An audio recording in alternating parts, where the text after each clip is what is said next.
네, 13주 두 번째 강의 시작하도록 하겠습니다.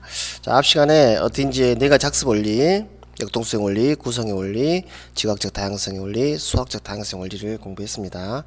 꼭 기억해 두셔서 이 네 가지 단계는 다음에 시험을 보실 때 꼭 틀리지 않도록 했으면 좋겠습니다. 자, 이어서 이제 딘지의 학습에는 또 중요한 게요. 딘지는 이렇게 놀이를 통한 학습을 강조했는데 아까 역동수행 원리에 설명드렸죠. 그래서 놀이를 통한 학습을 또 귀한 게 뭐냐면 학습 단계를 6단계로 나누었다 그래요. 그래서 그 학습 이론을 단계를 수학 개념 학습을 위한 6단계 이론이라고도 합니다. 그래서 근데 결국은 이 6단계로는 뭐냐면 학생들이 개념을 잘 이해할 수 있도록 돕는 학습 방법이라는 거죠.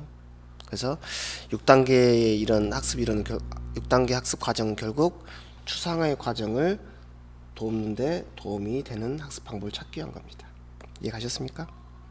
자, 그래서 다음 단계로의 이행은 앞 단계의 충분한 경험과 이해를 바탕으로 한다. 이렇게 이해하시면 될 것 같아요. 뭐 여기서 뭐 6가지 단계를 모두 다 이렇게 세세하게 이해하면 좋겠지만 좀 이렇게 용어가 쉽지 않거든요. 그래서 대략적인 특징만 살펴보고 가겠습니다. 자, 첫 번째 단계는 뭐겠습니까? 네, 그렇습니다. 자유놀이 단계입니다. 자유놀이 단계예요. 자, 말 그대로 어떤 특정한 어떤 목표 지향적이지 않고 어떤 교구나 놀잇감을 갖고 자유롭게 노는 단계라고 보시면 돼요. 한번 같이 읽어보겠습니다. 퍼즐, 쌓기나무, 패턴 블록 등 구조적인 자료를 자유롭게 다루면서 이들 자료의 주요 특징을 발견한다. 이렇게 써있습니다. 그래서 이 단계의 핵심은 자유, 시행착오, 상호작용, 상황의 친밀함을 느낄 수 있는 말할 수 있고요. 또 다른 한편으로 말하면 이 단계는 동기유발 단계라고 보시면 돼요. 여러분 친숙한 표현은 동기유발이겠죠. 학생들에게 학습에 대한 흥미를 갖게 하는 거니까 동기유발에 가깝겠죠. 그래서 예를 들어보면 패턴 블록을 제공하여 다양한 놀이하기 이런 것들, 또 패턴 블록으로 다양한 모양 만들기, 또는 전판 위에 다양한 모양 그려보기, 색종이를 이용해 모양 접기, 또 다른 예를 들어보면 덧셈이나 곱셈을 지도할 때 수막대를 사용한 놀이, 뭐 음수 지도시, 뭐 손해와 이익 이런 것들을 가지고 학생들이 수업을 도입하게 되겠죠. 그리고 동기유발과 관련되겠습니다. 자, 두 번째 단계는 게임입니다. 보통 이제 놀이와 게임을 이제 차이점은 규칙이 있느냐 없느냐죠. 규칙이 있는 놀이는 게임이고 규칙이 없는 놀이는 그냥 놀이 이렇게 구별합니다만은, 그래서 그 내용이 여기 써져 있습니다. 규칙 놀이다. Playing by the rule. 그렇죠? 또는 이 단계에서는 교사가 일방적으로 규칙을 찾을 수도 있지만은 학생들이 놀이 활동을 통해서 규칙을 발견하는 활동도 찾게 되겠습니다. 자, 그래서 뭐 수업 상황에서는 이 두 번째 규칙을 찾는 게 더 와닿을 수 있을 것 같습니다. 자유놀이를 하는 가운데 점차적으로 어떤 규칙성이 있음을 생각해 냅니다. 그렇겠죠? 그리고 이 단계에서 아동들에게 제시되는 놀이는 규칙을 가지며 이를 이용해 놀이하는 방법을 학습한다.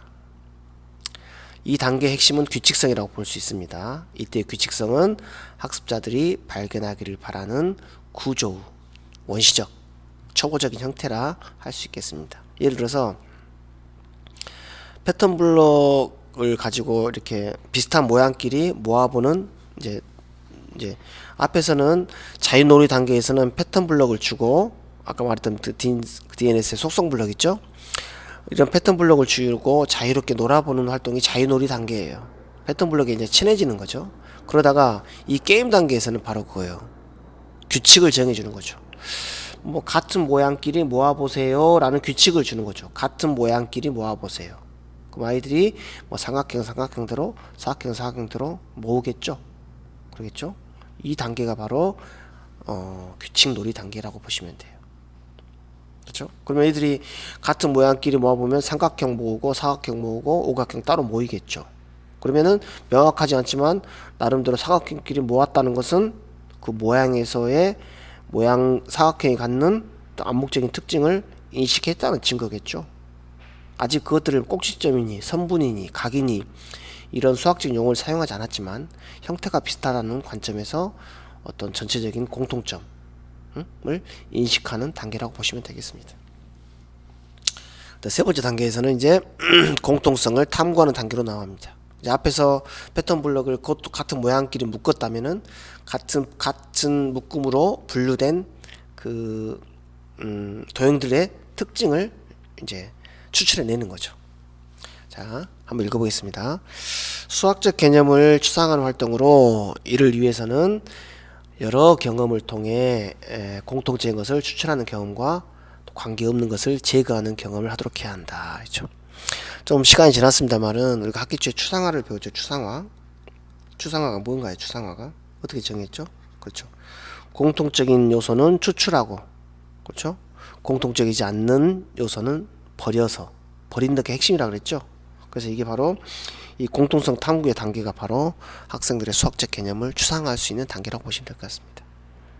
자, 예를 들어보면 패턴 블럭의 네모 모양을 구분하고 그 특징을 파악한다. 뭐 각이 뾰족한 부분이 4개가 있다. 뭐 변이 4개가 있다. 이렇게 해서 공통성을 탐구하게 되겠습니다.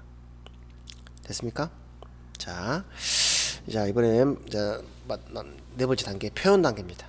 그러면 이제 아이들이 패턴 블럭을 예를 들어서 사각형을 모양을 모았다면 그것들의 공통점을 추출했겠죠. 꼭 뾰족한 부분이 4개다.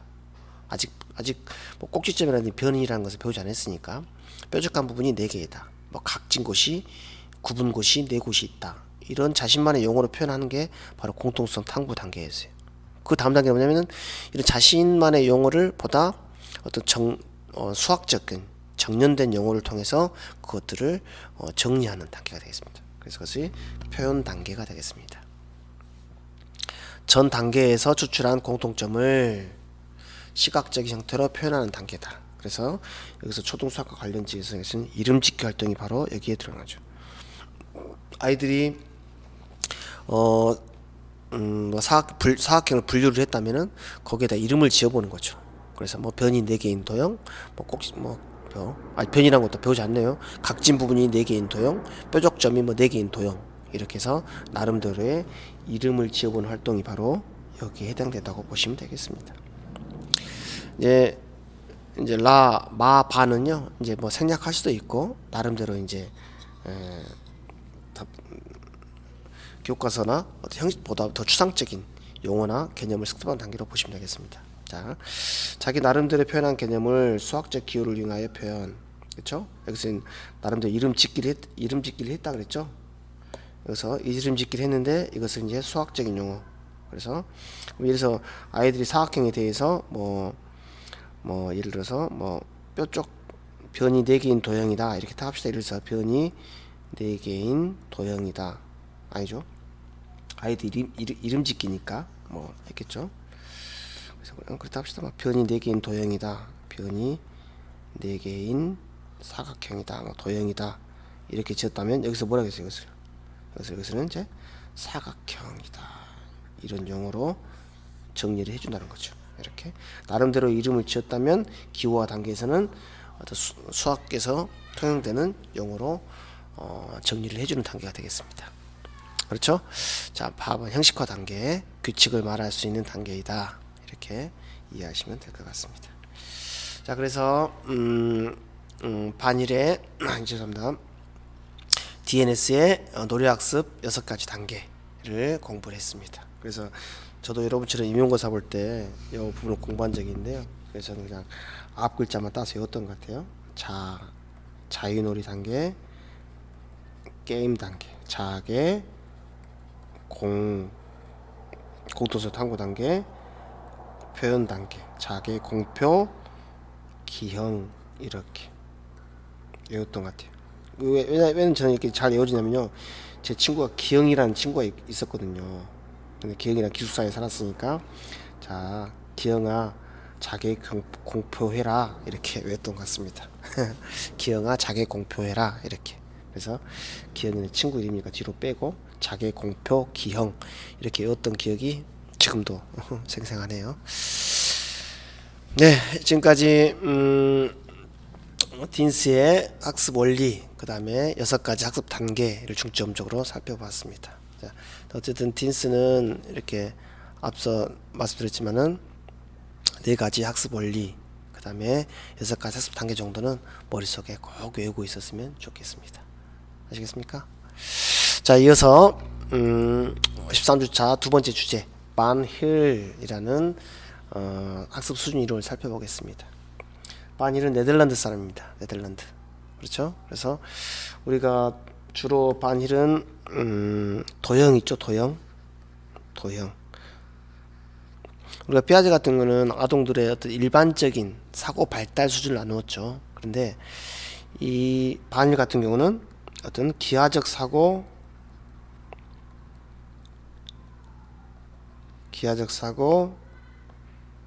발달 단계를 최초로 구분한 사람이라는 거죠.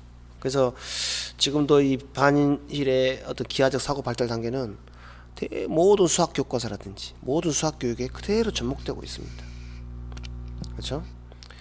그래서 반힐은 1957년에 자신의 박사 논문에서 아이들의 기하적 발달 수준에 대해서 논문을 했고요. 그리고 1986년 그 논문을 수정해서 다시 학회지에 발표했는데요. 그래서 그런 논문을 바탕으로 해서 이제 기하적 발달 수준 이론이 널리 보편화되기 시작되었습니다.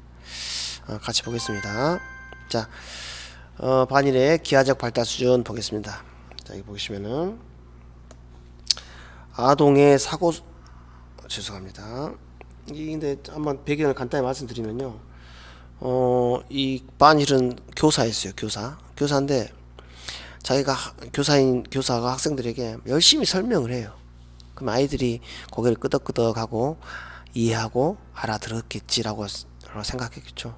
근데 수업 끝나고 자기가 설명한 개념을 아이에게 다시 물어봐요. 그것도 아이가 전혀 모르는 거예요. 그래서 왜 그럴까 라는 이런 고민으로부터 시작했어요. 그 시작이 바로 이겁니다. 자, 아동의 사고 수준 이상인 수준의 교사는, 또는 아동의 수준보다 더 높은 수준의 가르침 교수는 아이들은 그를 동화하지 못한다는 거야. 어른이 아무리, 성인이 교사가 아무리 기하 개념을 설명한다고 해도 아이들은 그것을 자기 것으로 만들지 못한다는 거죠. 그걸 다시 말씀드리면, 조금 더 풀어서 말하면, 서로 다른 수준에서 생각하는 교사 학생은 서로를 이해를 못한다는 거지. 이렇게 결론 내린 거예요. 아이와 교사가 기하에 대해 생각하는 수준이 다르기 때문이구나 라고 생각해요. 그걸 또 다른 말로 표현하면, n-1 수준에 있는 학생이 n 수준의 사고를 요하는 문제에 직면하게 되면 좌절, 불안 등의 심적 요인을 안고 진전을 보이지 못한다. 결국은 아이들의 기하학습을 위해서는 어떻게 하겠어요? 아이들 수준을 고려해서 학습해야 한다는 거예요. 그래서 여기서는 지금 반일의 기하학습 수준 단계를 말하고 있습니다. 그래서 하나, 둘, 셋, 넷, 5가지 수준으로 나누고 있습니다. 자, 오늘 공부의 핵심은 바로 이 반일의 기하학습 수준입니다. 자, 여기 0수준, 1수준, 2수준, 3수준인데요. 이 숫자는 중요하지 않습니다. 그것을 숫자보다는 0수준, 1수준 수준으로 이렇게 유계적으로 외우지 마시고 그 내용적으로 이렇게 지각적 수준, 첫 번째는 지각적인 수준이다, 또는 시각적 수준, 분석적 수준, 관계적 수준, 형식 연역적 수준, 논리적 수준, 이렇게 의미로 이해하셔야 돼요. 한번 간단히 설명해 보겠습니다. 먼저 0수준, 지각적 수준은요, 이런 거겠죠. 간단히 예를 한번 들어볼게요. 아이들에게 선생님이, 이때는 아이들이 이제 학교 1, 2학년 정도 아이들이니까 어떤 도형의 개념, 용어들은 따라서 말할 수 있어요. 선생님이 도형을 딱 보이면서 이렇게 말합니다. 도형을 보이면서 자 이렇게 생긴 도형을 뭐라고 하냐면 사각형이라고 한다고 선생님이 가르쳐 줬어요. 알겠죠? 그래서 며칠 후에 선생님이 도형을 제시합니다. 자, 이러한 도형을 제시해줘요. 자, 이 도형을 뭐라고 할까요? 아이들에게 물어봤습니다. 아이들이 뭐라고 할까요? 이것도 사각형이라 할까요? 아이들이 놀랍게도 이것은 사각형이 아니라고 해요. 왜 그럴까요? 왜 이게는 사각형 아니라고 할까요? 응? 그래요. 이때 아이들은 사각형이라는 것을 단지 그들이 눈으로 지각한 그 모양 자체로 인식하기 때문이에요. 그 아이가 생각한 사각형은 옆으로 길어야 돼요. 이렇게 방금처럼. 응? 옆으로 가로로 길쭉하죠. 이렇게 생긴 모양만 사각형인 거예요. 근데 이건 어때요? 위로 길죠. 서로 모양이 같아요. 다르죠. 아이의 입장에서는 다른 거죠. 그래서 이 가로로 긴 것은 사각형이지만 얘는 사각형으로 보지 않는다는 거죠. 아셨죠? 이러한 단계의 아동은 바로 지각적으로 인식하는 수준이라고 보는 거죠. 아셨습니까? 두 번째 수준은 분석적 수준이에요. 이제 다시 이 아이가 이리 옵니다. 이 예를 가지고 있어 볼게요. 이제 이 단계 아이들은 이제 이것도 사각형이고 이 둘 다 사각형이라는 것을 이제 알 수 있어요. 이거 둘 다 사각형이다. 왜 그럴까요? 그래요. 이제 도형을 모양, 형태 자체가 아니라 도형의 구성 요소나 성질에 대해서 생각하기 때문에 다시 뭐냐면 변이 4개. 물론 얘는 가로로 길고 세로로 길지만 둘 모두 변이 4개, 꼭지점이 4개 있으므로 둘 모두 다 사각형이다 라고 생각하는 거죠. 이해하셨어요? 그래서 이 단계 분석적 수준의 단계에서는 도형을 형태가 아니라 구성 요소의 관점에서 분석할 수 있다는 거죠. 이해했습니까? 자, 세 번째 단계는 관계적 수준이에요. 이 앞 단계에서는 특정한 도형, 사각형이라는 특정한 직사각형이라는 특정한 도형 한 개, 단일한 도형 성질에 대해서만 생각하게 됐죠. 그런데 관계적 수준은요, 다른 도형들 사이에 포함 관계라든지 위계 관계를 말할 수 있어요. 그렇죠? 근데 이 보면 이 관계적 수준이 되면 이런 것들을 말하시죠. 자, 이런 거. 그래서 모든 직사각형은 예를 들어서 평행사변형이다. 이러한 명제 형태로 제시된 거죠. 근데 여기는 앞에 분석적 수준 단계에서는 직사각형은 직사각형, 평행사변형을 어떤 별개의 것으로 따로 구분하고 그것들의 분석적인 관점에서 이해를 했다면 이 관계적 수준에서는 이 직사각형과 평행사변형 사이에 관계를 파악할 수 있다는 거죠. 그렇죠? 그래서 단일 도형이었는데 단일 도형은 이 분석적 수준이었어요. 도형 간의 관계 또는 포함 관계 관점에서 도형을 바라보게 돼요. 그래서 도형 사이의 관계가 연구의 대상이 되며 도형의 여러 가지 성질 및 도형 사이의 관계 파악이 된다라는 거죠. 이해하셨습니까? 자, 그다음에 3수준은 형식 연역적 수준이죠. 우리가 이제 교육과정 살아보면 형식 연역 수준은 어느 단계냐면요, 어떤 구체물이나 조작 없이 어떤 증명을 할 수 있는 거예요. 증명. 우리가 증명, 소위 말하는 증명. 예를 들어서 중학교 2학년에서 어떤 평행선의 성질을 증명하는 단계 나오죠. 그래서 증명학습이 시작되는 단계, 뭔가 스스로 증명을 해낼 수 있는 단계. 그래서 우리나라 교육과정은 중2 이후로 형식 연역적 수준에 이르렀다고 봅니다. 4수준은 일반 대학 논리적 수준은 어떤 일반적인 저 같은 사람이나 일반적인 사람 도달할 수 없고 오로지 어떤 전문적인 수학 연구자들의 단계가 바로 논리적 수준이라고 보시면 되겠습니다. 아셨습니까? 그래서 이것들 간단히 구분을 지어보면 지각적 인식 수준은 유치원, 초1 이 정도 수준이 될 것 같아요. 초1 수준. 분석적 수준은 겹칩니다만은 초2부터 뭐 초3, 초2, 초3 정도. 관계적 수준은 약간 초4까지 가야겠네요. 초5, 초6, 뭐 중1 갖고, 형식 영적 수준은 중2 이후부터 이렇게. 그래서 초등학교와 관련 있는 수준은 바로 이 세 가지 수준, 지각적 수준과 분석적 수준과 관계적 수준, 이 세 가지 수준이 초등학교와 관련이 있다고 보시면 될 것 같아요. 이해하셨습니까? 수준이 초등학교와 관련이 있다, 이렇게 이해하시면 될 것 같아요. 이 정도도 다른 단계보다는 지각적 인식 수준, 분석적 수준, 관계적 수준, 이 세 개를 좀 더 주의 깊게 관찰해 보면 될 것 같습니다. 됐습니까? 자, 여러분이 이제 이 그림을 또 이해하셔야 되는데요.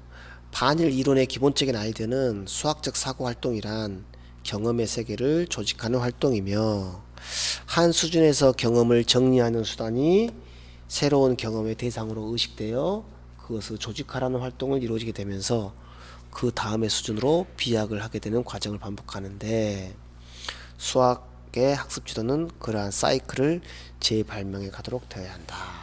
이게 뭐 말은 어렵게 써놨습니다만은 이런 말이죠. 우리가 영수준에서는, 지각적 인식 수준에서는 주로 형이나 모양이 주로 사고의 대상이었죠. 그래서 우리 주변에 있는 여러 가지 사물을 모양이라는 관점에서 그것들을 정리를 했었죠. 그 다음에는요, 일수준에서는 이 형이나 모양이 대상인데 이것들을 어때요? 도형의 성질, 구성요소의 성질 관점에서 그것들을 정리하게 됐죠. 다음 단계로 올라가면 이 수준에서는 성질을 기초로 해서 명제, 그래서 명제를 어렵게 생각하시면 안 돼요. 그래서 모든 직사각형은 뭐 평행사변형이다. 평행사변형이다. 이러한 도형 사이의 포함 관계를 어떤 명제 형태로 제시하고 있죠. 이런 명제 자체도 이해할 수 있다는 거죠. 이 단계에 와서는. 그 다음에 중학생이 되면 이 관계와 명제의 관계를 사용해서 어떤 형식적인 어떤 증명이 이루어진다고 보면 되겠습니다. 아셨죠? 그래서 앞 단계 활동의 기초에서 다음 단계에 이 수준으로 올라가고, 이 수준을 기초로 해서 3수준으로 되고, 이런 사이클이 이렇게 이루어진다는 거죠. 이렇게. 아셨죠? 한번 우리 교과서 한번 간단히 살펴보겠습니다. 자, 이것은 우리 보시면은 1학년 2학기 교과서입니다. 보세요. 1학년은 어떤 도형의 기본, 어떤 형식적인 구성 요소나 성질, 즉 변, 꼭지점, 모서리 이런 말 사용하지 않습니다. 단지 이 모양에 따라서, 보세요. 여기 보시면은 어떤 모양에 따라서, 이런 모양에 따라서, 이런 모양에 따라서 도형을 그냥 분류만 해보는 거예요. 모양. 이건 뭐겠어요? 그래서 몇 수준이나 볼 수 있어요, 우리가. 이때는 영수준이나 보시면 되겠죠. 영수준. 다음, 자, 이것은 2학년 내용입니다. 2학년 내용. 2학년 보시면은 어때요? 2학년에서는 변과 꼭지점을 사용하고 있죠. 그래서 이제 이것도 사각형이고 이것도 사각형인 거죠. 왜? 변도 4개, 꼭지점도 4개니까요. 그래서 어떤 도형을 구성 요소, 뭐 변이라든지 꼭지점의 관점에서 도형을 이해하고 있습니다. 그래서 이 단계는 뭐겠어요? 2단계. 그렇죠? 분석적 사고다. 아시죠? 오늘 뭐 딘스부터 반일까지 몇 가지 학습 원리라든지 단계를 조금 암기해둬야 할 게 내용이 많네요. 좀 부담스럽긴 하지만 한번 이렇게 암기해 놓으면은 내년에 여러분이 공부하실 때 훨씬 수월합니다. 그러니까 좀 이 부분에 관심을 갖고 또 욕심을 좀 내자면 암기까지 완벽하게 됐으면 하는 바람입니다. 자, 13주차 강의 이만 마치겠습니다.